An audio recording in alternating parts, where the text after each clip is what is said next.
Desde Lima, Perú, y por la frecuencia de Radio Independencia, la radio del folclore. Damos inicio al programa Síntesis Semanal.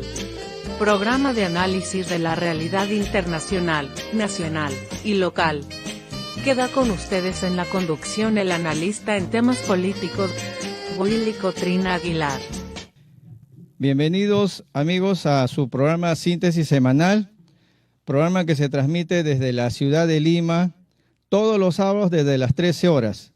Transmitimos en vivo y en directo hoy 12 de junio del año 2021. En la conducción Willy Cotrina Aguilar y en los controles el señor Marino Valladares y el señor Juan Montalvo. Vamos a dar inicio a nuestro programa de hoy, 12 de junio. Como siempre, recordándoles, amigos, que desde la última vez que nos vimos, nuestro planeta ha realizado 7 vueltas sobre su eje imaginario y nos trae acontecimientos en pleno desarrollo. Acontecimientos que los vamos a analizar el día de hoy. Vamos primero, como es nuestra rutina, con la efeméride de lo ocurrido un día como hoy, 12 de junio. Nos ubicamos en el año 1994, porque un día como hoy, de esa fecha, 1994, la televisión estadounidense nos informó de un hecho policial, pero de mucha trascendencia, porque se trataba de un conocido jugador de un deporte que ellos le denominan fútbol americano, el famoso O.J. Simpson, quien días antes ya estaba siendo investigado por la muerte de su esposa y de una amistad de la familia.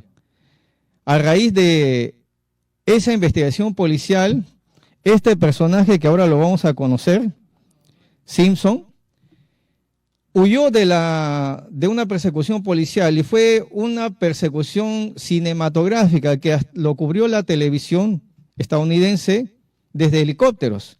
Y la noticia fue de impacto aquellos días porque parecía una película de Hollywood esto.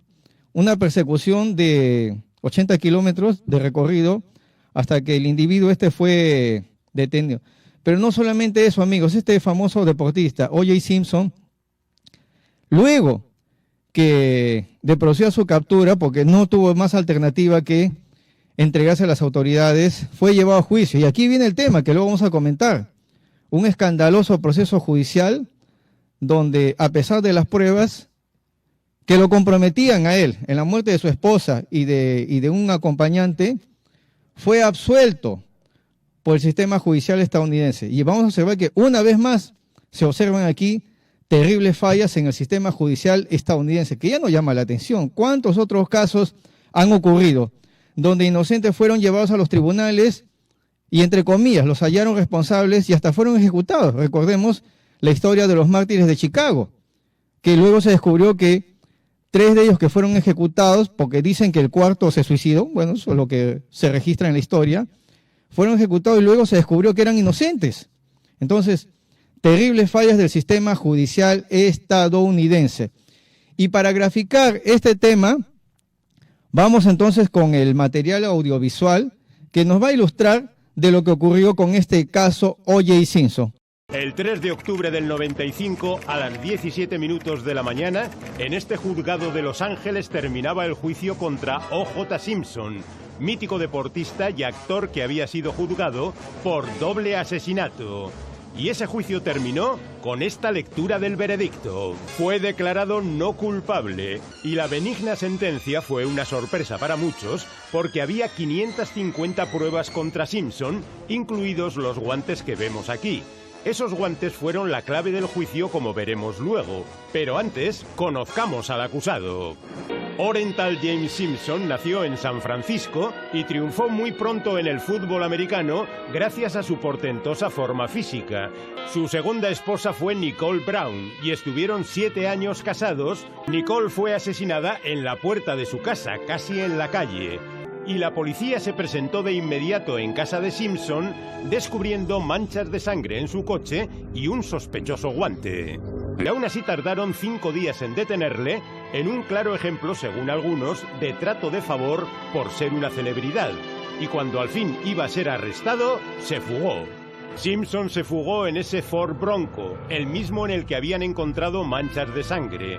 Le siguieron 20 coches de policía durante 80 kilómetros en una tensa persecución a la que se sumaron 9 helicópteros de televisión. El país entero se paralizó con casi 100 millones de espectadores viendo estas imágenes en directo. Y finalmente volvió a su casa y se entregó para ser detenido, fichado y juzgado. Simpson fue a juicio con un equipo de 9 abogados, tan caros que sus servicios le costaron 20 millones de dólares. Y basaron su defensa en decir que las pruebas fueron amañadas por policías racistas que querían acusar a O.J. Simpson solo por ser negro. Sin testigos del crimen que pudieran rebatir esa teoría, la estrategia funcionó y creó dudas razonables en el jurado. Pero ya hemos dicho antes que la clave de todo estuvo en los guantes. Simpson se los probó durante el juicio y resultó que no le cabían, lo que parecía demostrar que no eran suyos. Pero todo esto fue un truco de la defensa. Y es que Simpson arrastraba graves lesiones en las rodillas de cuando era futbolista y por ello tomaba muchos antiinflamatorios. Pero cuando empezó el juicio dejó de tomarlos por consejo de sus abogados. Y así, llegado el momento de ponerse los guantes, Simpson tenía las manos hinchadas y no le entraban bien, que sin duda le ayudó a lograr la benigna sentencia que ya conocemos. O.J. Simpson es un hombre libre, vive en Las Vegas y a menudo se le ve saludando a los muchos fans que todavía tiene. Hemos observado esta referencia de un proceso judicial que se inició con una persecución policial de este personaje, Orenthal J. Simpson.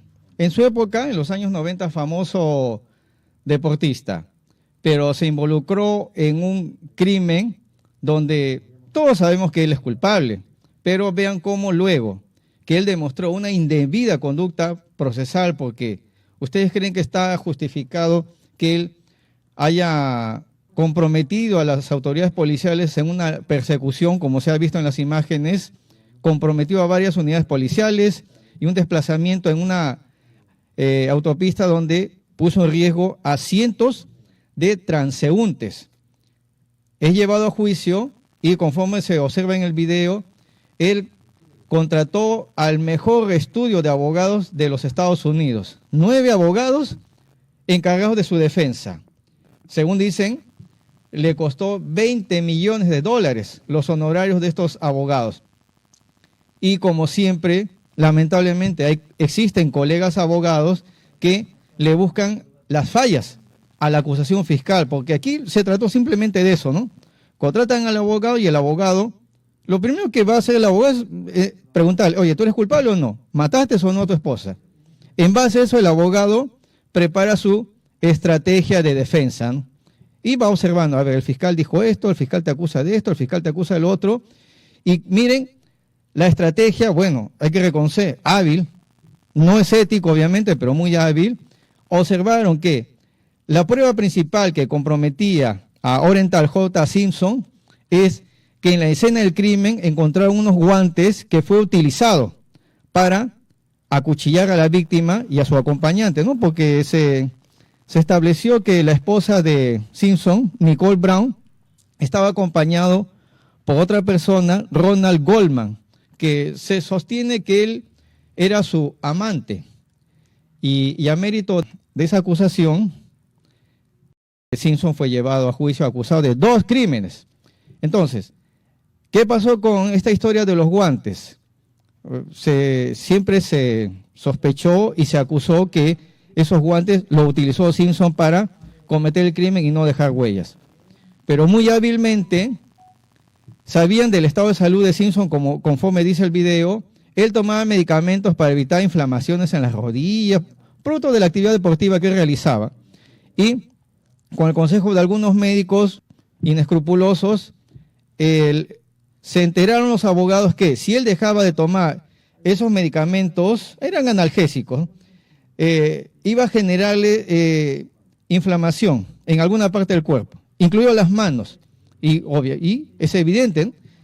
en algún momento en la audiencia el fiscal iba a exigir que Simpson se coloque los guantes para demostrar que él los utilizó y que eran de su medida. Entonces, fácil, dejó de tomar los medicamentos y se le hinchó las manos por unos días. Y cuando lo llevan a la audiencia programada para actuar esa prueba de los guantes, efectivamente, intentaron colocarle los guantes y el personal a cargo le dijo al juez y al tribunal, al jurado, dijo, bueno, estamos intentando colocarle el guante en las manos del acusado, pero no se puede porque sus manos son más grandes que los guantes. Gran argumento de la defensa, y entonces en resumen, la defensa ya terminado ya la actuación de todas las pruebas, le dijo al jurado, señores del jurado, ustedes han visto que esos guantes no es de la medida de nuestro acusado, por lo tanto él no es el culpable. Obviamente, una maniobra legal, falla también de la fiscalía que no anunció a tiempo que estaban acomodando el estado de salud del acusado. Dejó de tomar medicamentos y lamentablemente por este error o esta falla, esta deficiencia en la acusación de la fiscalía, Orenthal J. Simpson muy frescamente anunció a la prensa que efectivamente no han demostrado que él está involucrado en ese crimen y así quedó absuelto. Ya en los últimos años este personaje prácticamente desaparecido ya de la opinión pública sigue libre tranquilamente. Entonces, en conclusión, ¿qué es lo que podemos entender, amigos? Que la justicia tiene un precio, porque él gastó $20 millones en su defensa.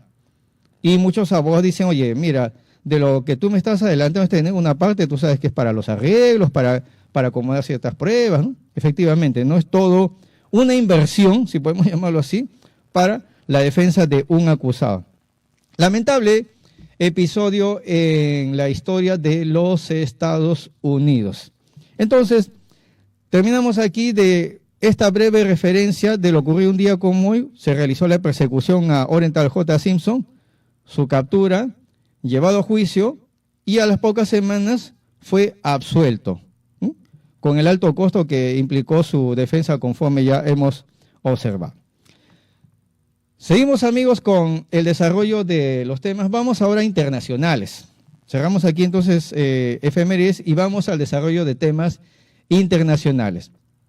Esta semana, concretamente el martes 6 de junio, nos vamos a Francia. Vamos a hablar del presidente Emmanuel Macron.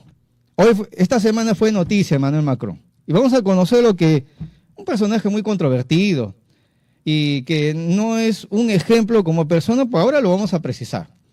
Él llegó a un recinto público donde iban a participar en una ceremonia a la cual fue invitado y él en la creencia que va a recibir el respaldo, ¿no?, de la población, lo que comúnmente se denomina darse un baño de popularidad, se acercó a un grupo de personas a estrecharle la mano y él no se imaginó lo que iba a ocurrir. Producción, vaya preparando el video 2. Vamos a mostrar un video que la verdad que es de lo más impactante. Emmanuel Macron fue agredido físicamente por un ciudadano que luego les vamos a explicar qué es lo que reclamaba. Entonces, producción, vamos con el video 2.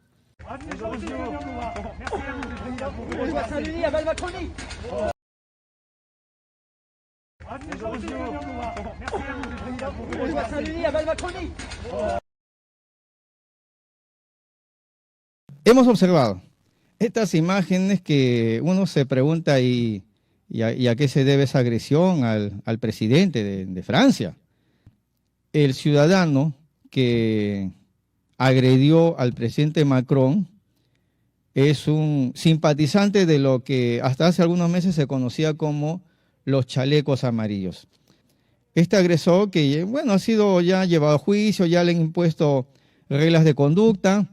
También su acompañante, miren hasta dónde llega la represión en Francia, que la persona que ha grabado en video también fue sancionado. Claro, uno dice que solamente por grabar si está en la vía pública. Bueno, también porque de repente a las autoridades no les agradó la vergüenza que han pasado ante el mundo, que se vean imágenes como al presidente de una nación lo agreden de ese modo. Y la opinión pública se va a preguntar, pero en vano no lo van a agredir, acá hay algo más. Efectivamente, Vamos a observar eso. Con Emmanuel Macron está ocurriendo un problema. Este es un tema político, no se trata de un loco que aparece y agrede, no. Él dice que simpatiza con los chalecos amarillos.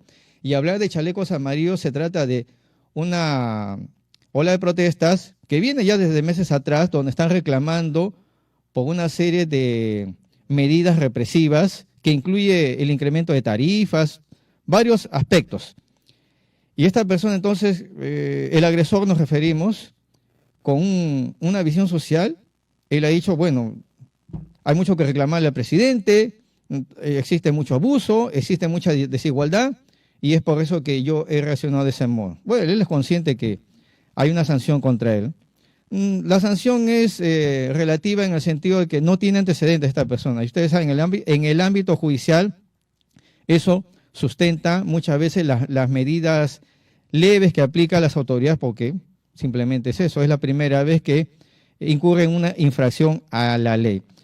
Existe un alto descontento de la población francesa porque en las redes sociales miles de personas han escrito que se lo merece. Bien merecido, dicen algunos. No, la verdad que no justificamos la agresión física. Hay otra forma, existen otras formas de reclamarle a una autoridad. Existen otros mecanismos, ¿no? Para eso están las autoridades judiciales, ¿no? Para plantear las denuncias respectivas, llevar a juicio a unas autoridades, como el caso del saliente gobierno aquí en nuestro país, en Perú, que a partir del 28 de julio también tendrán que ser llevados a juicio todas estas autoridades que aún siguen siendo ministros, presidentes de Estado, también igual, mediante el mecanismo que establece la ley. ¿Cuál es? Al Poder Judicial, ¿no? Ese es el procedimiento. El caso concreto del presidente de Francia que ha creado impacto esta agresión física es porque los franceses están descontentos, en primer lugar, con las medidas privatistas que viene aplicando. Segundo, por ser sumiso a una organización que en Europa existe llamada OTAN. La traducción viene a ser Organización para el Tratado del Atlántico Norte, que en realidad es una especie de OEA para proteger sus intereses. Pero no solamente eso, es una especie de ejército continental europeo para invadir Siria, para invadir otros países, ¿no? Y sobre todo para acatar las órdenes de los Estados Unidos. Eso es lo más triste de la OTAN. Y Francia es integrante de este organismo represor en Europa. Pero acá hay más también. Con Francia existe una serie de aspectos históricos que ya vienen pues desde la Edad Media, ¿no? Cuando ellos también, al igual que España, al igual que Portugal, al igual que Holanda, al igual que Alemania, se les dio por invadir nuevos territorios. En ese entonces, ¿no? Le llamaban nuevos territorios, América y África. Invadieron para saquear las riquezas que encontraban en esos territorios y para convertir a humanos en esclavos. Entonces, Francia no puede ser exento a eso. Francia tiene hasta ahora, sus gobernantes tienen una mentalidad colonialista. Hasta ahora existen colonias francesas en distintas partes, ¿no? En Centroamérica, en África, ¿no? Territorios controlados por el gobierno francés. Entonces, no han evolucionado mucho estos gobernantes franceses, se han quedado en la Edad Media con ese pensamiento colonial. Pero vamos a hablar concretamente de Emmanuel Macron. Ustedes, amigas y amigos oyentes, ¿sabían que Emmanuel Macron tiene como esposa a la señora Brigitte Trogneux? A ver, producción, vamos con la imagen 1 mientras vamos explicando de qué se trata, porque esto es lo que también indigna a la población francesa. Para quienes nos siguen por televisión, en las imágenes se observa al presidente de Francia, Emmanuel Macron, y lo explicamos para los que nos siguen por radio. Estamos mostrando la imagen del presidente de Francia, Emmanuel Macron, y de su actual esposa, Brigitte Trogneux. ¿Cuál es la historia de esta pareja? En la actualidad, el presidente de Francia, Emmanuel Macron, tiene 43 años y su esposa, Brigitte Trogneux, tiene 68 años de edad. Y no solamente eso, porque bueno, si ellos han decidido formar pareja en esas circunstancias de una notoria diferencia de edades, es su vida privada, ¿no? Aquí viene el tema. Los franceses no perdonan que esto viene ya décadas atrás a raíz de un escándalo, cuando Emmanuel Macron, hoy presidente de Francia, era un adolescente de 15 años, porque esto ya es conocido. Ellos se conocieron cuando Emmanuel Macron tenía 15 años y esta señora Brigitte Tourneur tenía 39 años. ¿Cómo se conocieron? Emmanuel Macron, en su adolescencia, a los 14, 15 años, estudiaba en el colegio La Providencia, y tenía como compañero de estudios de la secundaria a una joven, bueno, ya adulta en la época, de nombre Laurence. Laurence es hija de la actual esposa de Emmanuel Macron, es decir, Laurence es hija de Brigitte Tourneur. Se conocieron entonces cuando Emmanuel Macron era un adolescente de 15 años y Brigitte Tourneur tenía 39 años. ¿Cómo se conocieron? En esa época, Emmanuel Macron le gustaba estudiar el arte y el teatro, y esta señora era profesora de arte y de teatro, y le dictaba clases particulares en su domicilio. Pero esas clases particulares en el domicilio ya se convirtieron en otro tipo de relación. Esto generó un escándalo familiar, porque no se trata aquí de ser conservadores, ¿no? ni de rasgarse las vestiduras. Este joven dependía de sus padres a los 15 años, y sus padres con todo el derecho tenían que averiguar qué es lo que estaba pasando. Y esto fue comentario en la escuela donde él estudiaba, porque Brigitte Tourneur era profesora en ese colegio, y ya era noticia esto. Y los padres de Emmanuel Macron son médicos de profesión, y también se sintieron incómodos, ¿no? Lograron separarlos durante un año, pero ellos, bueno, persistieron en su actitud, ¿no? A Emmanuel Macron, de la provincia donde estudiaba, a los 15 años lo mandaron a París, a la capital. Pero aún así esta señora Brigitte lo siguió a París. Después de un año volvieron a encontrarse.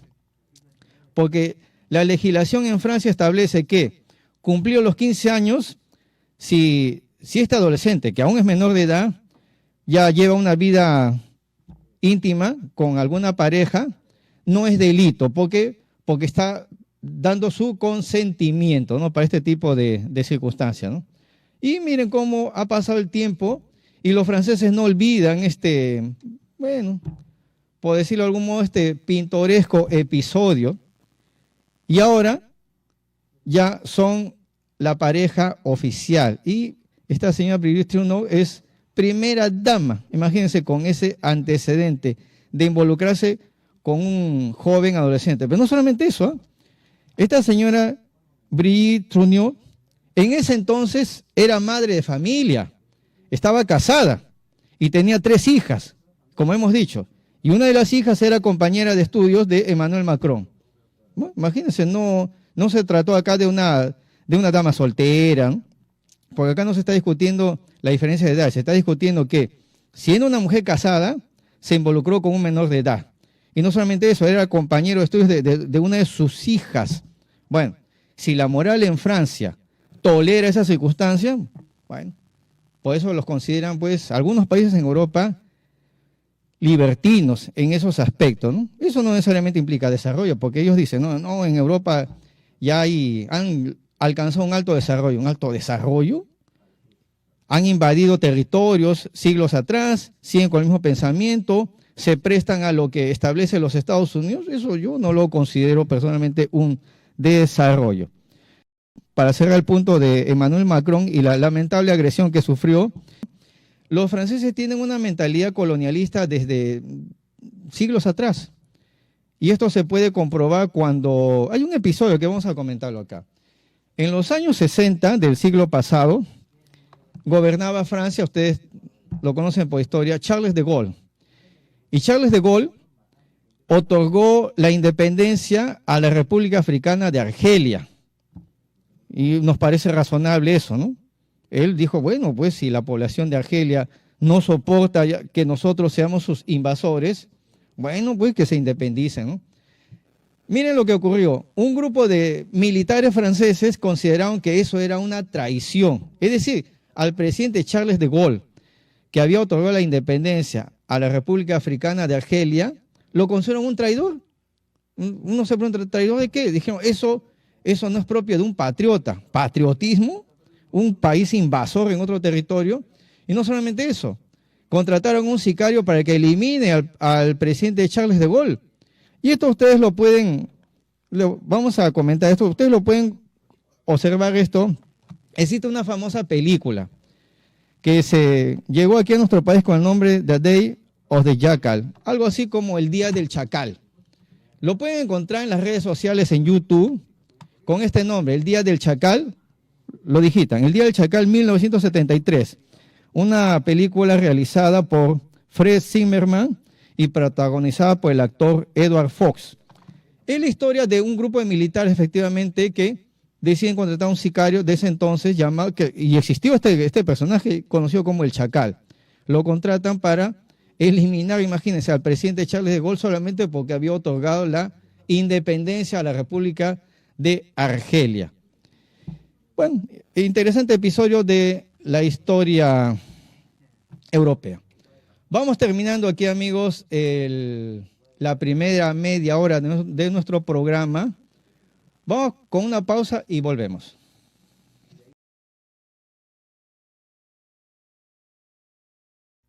Amigos, estamos de retorno en su programa Síntesis Semanal, programa que se transmite desde la ciudad de Lima, capital de Perú, hoy 12 de junio del año 2021, en la conducción Willy Cotrín Aguilar, en los controles el señor Marino Valladares y el señor Juan Montalvo. Vamos ahora con nuestro bloque de nacionales. Y el tema nacional aún continúa con el aspecto electoral que no se resuelve hasta el momento. Imagínense, el pasado domingo 6 de junio se realizó el proceso electoral de segunda vuelta y bueno, ya todos estamos enterados de lo que ha ocurrido, ¿no? Esto parecía una situación de incertidumbre y han pasado los días y hasta ahora no se esclarece el panorama. Y esta semana fue noticia todo lo que ha acontecido.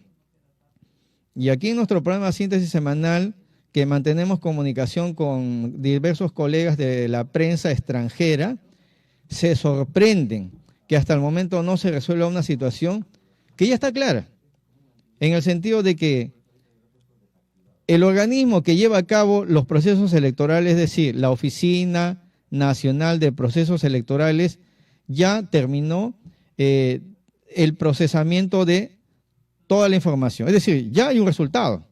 Por ellos han dicho, al 100%, estos son los resultados. Y ahora vamos a analizar cómo estamos en una etapa en la que, si bien es cierto, ya existe un ganador virtual, no se le puede proclamar como ganador de esta contienda electoral porque existe controversia, es decir, hay impugnaciones contra actas electorales, ¿no?, que se está ya atendiendo, evaluando en otra instancia llamada Jurado Nacional de Elecciones.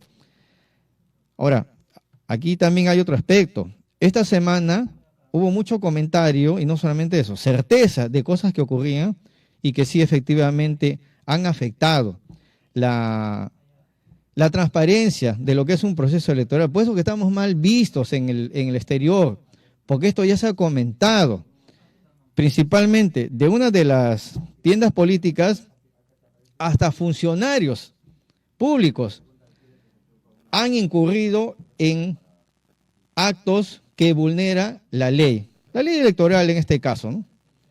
Miren, los funcionarios públicos deben ser neutrales en esta contienda electoral. Y ahora vamos a observar un primer caso. En la Cancillería, es decir, el cuerpo diplomático, ¿no?, los embajadores, el cónsul designado en otro país, uno de ellos ha incurrido en delito electoral.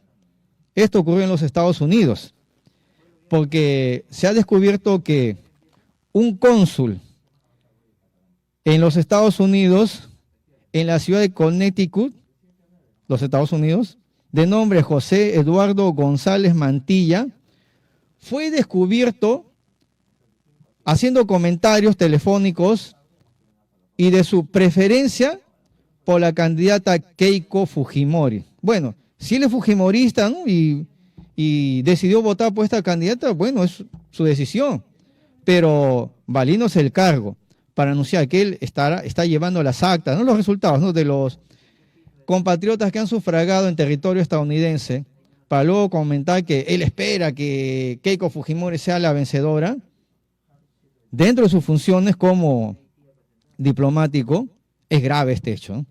Esta es una de las razones por las cuales existe un descontento y es por eso que la población se está manifestando en las calles exigiendo garantías de los resultados, que ya sabemos quién es el virtual presidente para los próximos 5 años en nuestro país. Entonces, vamos con producción para observar este video que compromete a un cónsul del Perú en los Estados Unidos. Mantenemos nuestro interés informativo en Perú, pero la noticia se produce esta vez en los Estados Unidos, donde se ha develado una alarmante situación en el consulado de ese país, en Connecticut, con el manejo de las actas de votación por parte del cónsul Eduardo González. Luego de que la periodista Jacqueline Fox solicitara a la Cancillería del Perú una explicación sobre un audio donde se abogaba por el triunfo de la candidata de Fuerza Popular Keiko Fujimori y se explicaban manejos indebidos de las actas de votación, el despacho ministerial confirmó, sin referirse al nombre, que había efectivamente retirado al funcionario de su consulado en Hartford. La información hacía referencia al número de votos que ciertas embajadas manejaban y también a la necesidad de hacer lo posible para que Fujimori se hiciera con la presidencia del país. El hecho empezó a manejarse en redes sociales casi al mismo tiempo que la candidata de Fuerza por el Cambio apareció tras horas de silencio, haciendo referencia a un supuesto fraude por parte del candidato de Perú Libre, Pedro Castillo. Pero los que tenemos más de 20 mesas, como somos nosotros, por ejemplo, yo me estoy llevando 56 actas, o sea, de 56 mesas. Patterson tiene 180, New York tiene otro tanto, Miami tiene como 200, Santiago tiene como 350, Buenos Aires tiene como 350. O sea, ahí va a estar la diferencia, ¿no? Yo confío en que gane Keiko. Yo confío en que gane Keiko. Yo confío en que gane Keiko. Va a ser por mínimo, pero yo confío que va a ganar Keiko. Como van las cosas, claro, el tema es que estamos pues casi 50-50, ¿no? Y ese es un peligro para todos, para la democracia, para todas las cosas. En esta semana apareció ya acompañada del señor Miguel Torres, ex congresista de la República y conocido fujimorista. Y el señor Miguel Torres también brindó declaraciones de las supuestas irregularidades en el conteo de los votos que perjudicaban a la candidatura de la señora Keiko Fujimori, correcto. Ante esa circunstancia que apareció ante la prensa y sentado al lado de la señora Keiko Fujimori, el señor fiscal José Domingo Pérez lo único que hizo es apreciar que está ocurriendo que la procesada Keiko Fujimori está manteniendo comunicación con uno de los testigos, Miguel Torres. Y entonces ese es su deber del fiscal, poner en conocimiento del juez. Y le ha dicho, señor juez, el día miércoles ha aparecido ante la opinión pública la señora Keiko Fujimori con el señor Miguel Torres. Y de acuerdo a las reglas de conducta que usted ha impuesto, esto es una transgresión. No está respetando las reglas de conducta y por tanto solicito que se varíe esa libertad restringida que usted le otorgó, que lo varía prisión preventiva. Es lo único que está pidiendo el fiscal Domingo Pérez, porque es evidente que la procesada Keiko Fujimori no ha cumplido con las reglas de conducta, pero el señor José Domingo Pérez, el fiscal, tampoco es dueño de la verdad. Él está poniendo en conocimiento del juez y ya han señalado fecha para estos próximos días. Se ventilará en audiencia pública ese tema, es decir, lo que pide el fiscal José Domingo Pérez y obviamente lo que la defensa de la procesada Keiko Fujimori va a alegar. Se debatirán los argumentos y en su oportunidad el juez a cargo del proceso determinará si efectivamente está acreditado que debe variarse las reglas de conducta impuestas a la señora procesada Keiko Fujimori. Y ahí queda el tema. Pero ¿qué ha ocurrido con los fujimoristas? Toda la semana nos tuvieron con el tema que esto ya es algo programado, que ahora hasta un fiscal se está prestando a una persecución contra la candidata. Esto es lo que ensombrece, ¿no?, la validez del proceso. No sería lo mismo si ella habría sido la vencedora de este comicio electoral, ¿no? Entonces, es evidente que aquí existe pues una intención de obstruir ya la próxima proclamación de los resultados. Ya de este tema nos enteraremos en los próximos días porque, como les he indicado, está programada la audiencia para ventilar este tema. Seguimos también, amigos, con el desarrollo de lo acontecido que en este proceso electoral, porque en vista que la candidata perdedora ha señalado que aquí existiría un fraude electoral, curiosamente esto fue involucrando a las instancias que atienden este tema electoral. Ustedes conocen la línea que tenemos en nuestro programa Síntesis Semanal.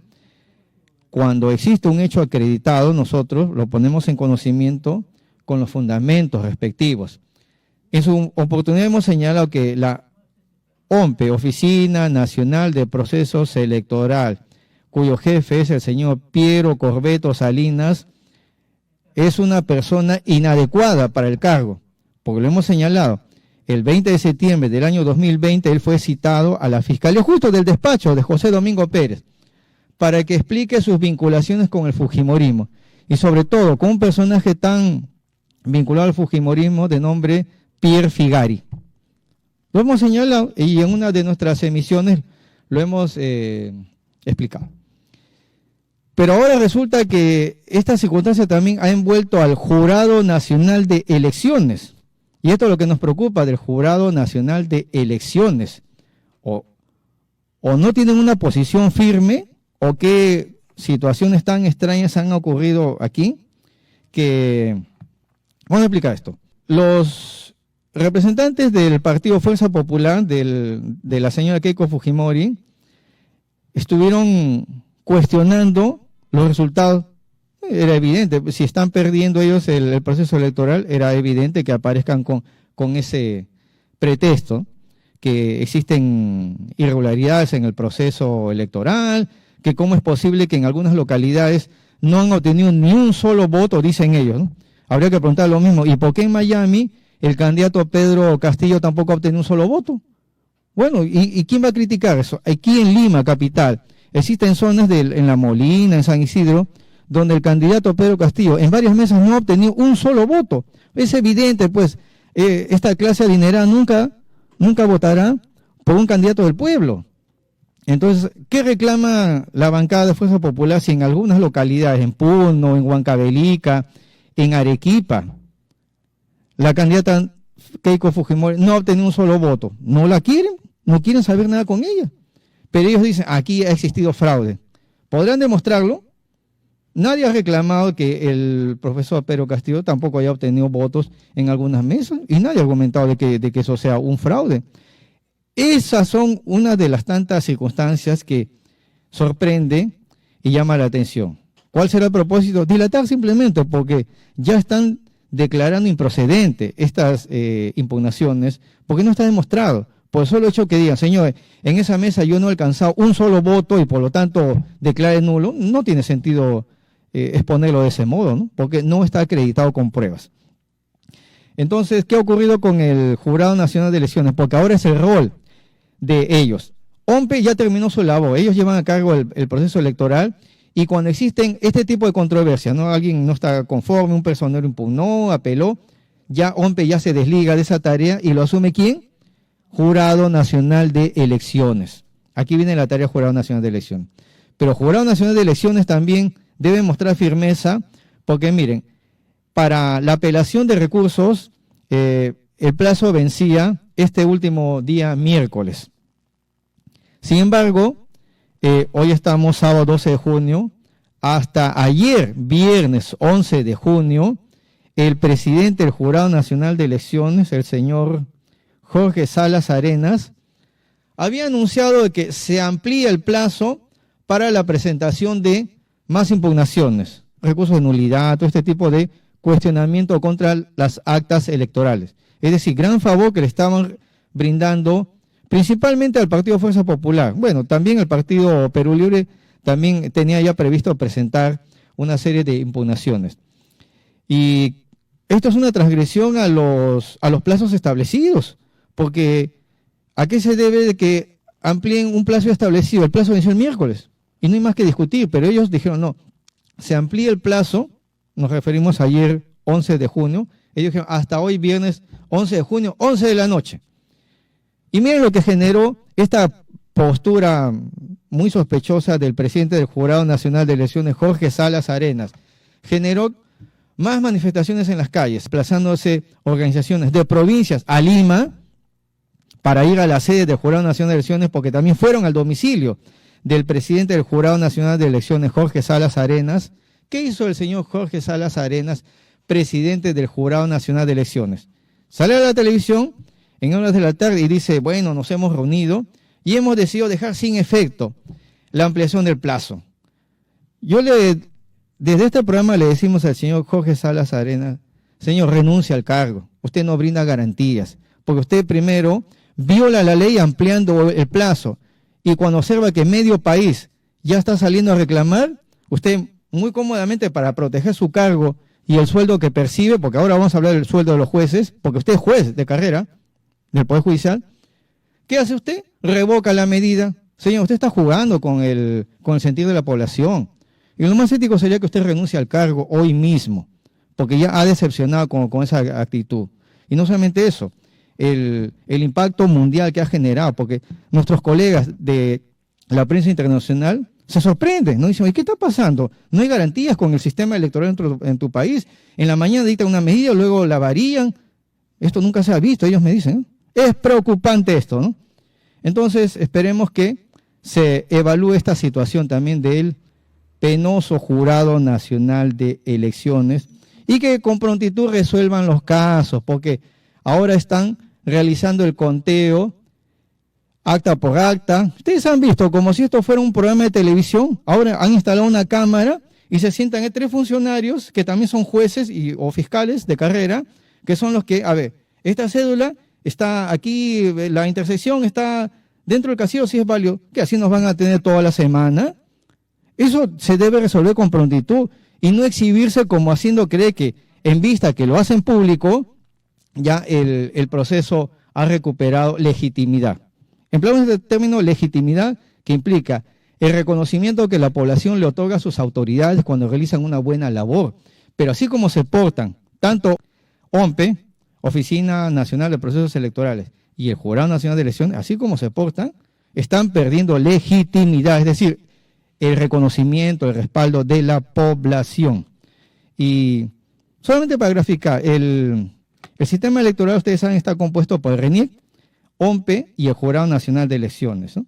Y el Jurado Nacional de Elecciones, ¿quiénes lo integran? Solamente jueces. Miren, un representante del Poder Judicial, un representante de la Junta de Fiscales Supremos, un representante del Colegio de Abogados de Lima, un representante de los decanos de las facultades de Derecho de las universidades públicas y un representante de los decanos de las facultades de Derecho de las universidades privadas. Es decir, toda una burocracia que tiene el control del Jurado Nacional de Elecciones. Y nos preguntamos, ¿qué? ¿Y los que votamos, los electores, quién nos representa? No hay un solo representante de la población civil. Ninguno está. Entonces estos burócratas que tienen cómodamente un sueldo, en algunos casos del Estado o alguna entidad privada, no tienen sensibilidad social. Ya hemos dicho, estos magistrados que conducen el Jurado Nacional de Elecciones son la burocracia estatal, porque o son jueces o son fiscales. Y ellos no tienen sensibilidad social. Todas las semanas es noticia, ¿no? Dictaron un fallo erróneo o un fallo sospechoso. Entonces, ellos son los que van a resolver la controversia electoral tan trascendental como es en este momento. Es decepcionante y esperemos que ya con un nuevo gobierno se reorganice el Jurado Nacional de Elecciones y también se encuentre integrado por la población civil. Es decir, usted, amiga, amigo, debería también ser parte de la decisión de un comicio electoral, pero se dan cuenta, no tenemos acceso nosotros, ¿no? Y en vista de que está manejado por magistrados, ante el pedido de varios oyentes que me han solicitado, este tema tan misterioso de los jueces, ¿Usted, amiga, amigo oyente, sabe cuánto percibe de remuneración un juez? Ahora vamos a mostrarle eso. Entonces, a ver, producción, vamos con la imagen 2. Vamos a poner un gráfico en la pantalla. Para los que nos siguen por radio, les vamos explicando. Estamos poniendo a la vista un gráfico referido al sueldo que perciben los magistrados. ¿Ya? ¿Lo tenemos en pantalla? ¿Ya? Entonces, vamos a explicar esto. Ustedes saben que existen jueces de 3 instancias, ¿no? El juez especializado, el juez superior y el juez supremo. ¿Cómo perciben ellos su remuneración? Vamos primero por la instancia superior.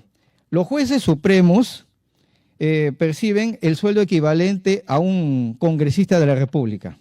Vean, remuneración básica, dice en el gráfico para los que nos pueden ver por televisión, y lo explico también para los que nos siguen por radio, la remuneración básica de un juez supremo es de 15.609 soles, tan igual como el de un congresista de la República. Pero aquí viene ya la trampa. ¿En qué sentido? Adicionalmente les agregan sobre ese sueldo de 15.600 lo que ellos denominan asignación por función jurisdiccional, un adicional de 7.617 soles. ¿Ustedes saben a cuánto suma eso? 23.217 soles que percibe un juez supremo. Y ahora, ¿cómo perciben su remuneración los demás jueces? De manera escalonada. Por ejemplo, un juez superior, ya de segundo nivel, percibe una remuneración básico de 14.040 nuevos soles. Y más ese extraño agregado llamado asignación por función jurisdiccional, 6.855, lo que hace un total de 20.895. El juez de primera instancia, lo que conocemos, ¿no?, como el juez civil, el juez penal, el juez laboral, percibe de básico 12.480 y más esa argucia legal llamada asignación por función jurisdiccional, 6.093 soles adicionales, que suma en total 18.573.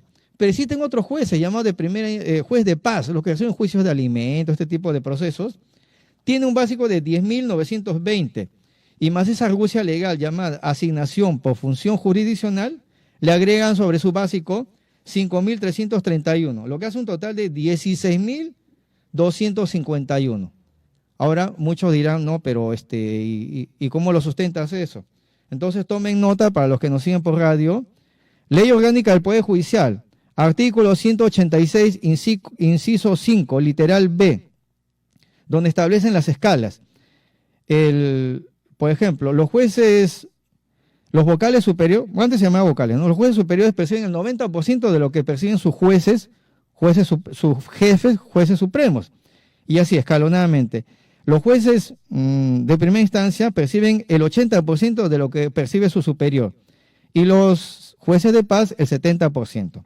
Ahora, la norma legal está establecida acá. Tomen nota, Decreto Supremo 149 del año 2019, que establece este concepto llamado unidad de ingreso del sector público, valorizado en 2.600 soles.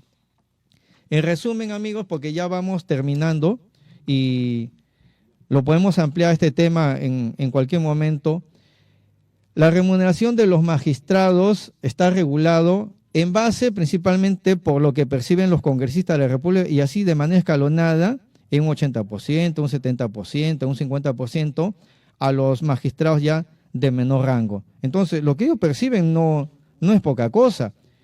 Y estos burócratas que no tienen sensibilidad social, porque ustedes saben, ellos administran justicia porque perciben un sueldo, o ellos lo hacen porque admiran, ¿no?, el desarrollo de la sociedad y trabajan ad honorem. No, ellos son los primeros en reclamar y así lograron, a mediados del año 2002 aproximadamente, cuando el cuestionado Alejandro Toledo era presidente de la República, ¿qué ocurrió? Un negociado, ¿no?, con el Poder Judicial, porque Alejandro Toledo dispuso que se incremente el sueldo de los jueces. Y qué raro, ¿no? Así de fácil. O era producto ya de un negociado, ¿no? Yo te aumento el sueldo y luego cuando me llegan los tribunales, acuérdate que yo te aumenté el sueldo, ¿no? ¿Qué es lo que está pasando acá? ¿Será por eso que Alejandro Toledo, el prófugo de la justicia, no es extraditado? Porque él ha aumentado el sueldo a los magistrados, que ahora son los que están en el Jurado Nacional de Elecciones. Es muy sospechoso todo esto. Entonces, amigos, hemos procurado realizar un análisis de lo muy delicado que es el proceso electoral y quiénes están resolviendo estas impugnaciones, estos recursos de nulidad, ¿no? Son personajes que no tienen sensibilidad social, llamados jueces, muy cuestionados estos funcionarios del Poder Judicial, y esperemos que con un nuevo gobierno también los jueces sean elegidos como cualquier autoridad, como elegimos a nuestros alcaldes, a nuestros congresistas, a nuestro presidente de la República. ¿Por qué los jueces no pueden ser también sometidos a un proceso electoral donde nosotros podamos decir, si yo voto por ese juez porque realizó una buena labor? No ocurre eso. Entonces, democraticemos el Poder Judicial, y eso estamos seguros que será con este nuevo gobierno. Entonces, amigos, dejamos aquí el tema, el desarrollo y el análisis del tema electoral, y nos vamos despidiendo, amigos. En la conducción, Willy Cotrina Aguilar; en los controles, el señor Marino Valladares y el señor Juan Montalvo. Estamos transmitiendo desde Lima, Perú, y nos encontraremos el próximo sábado.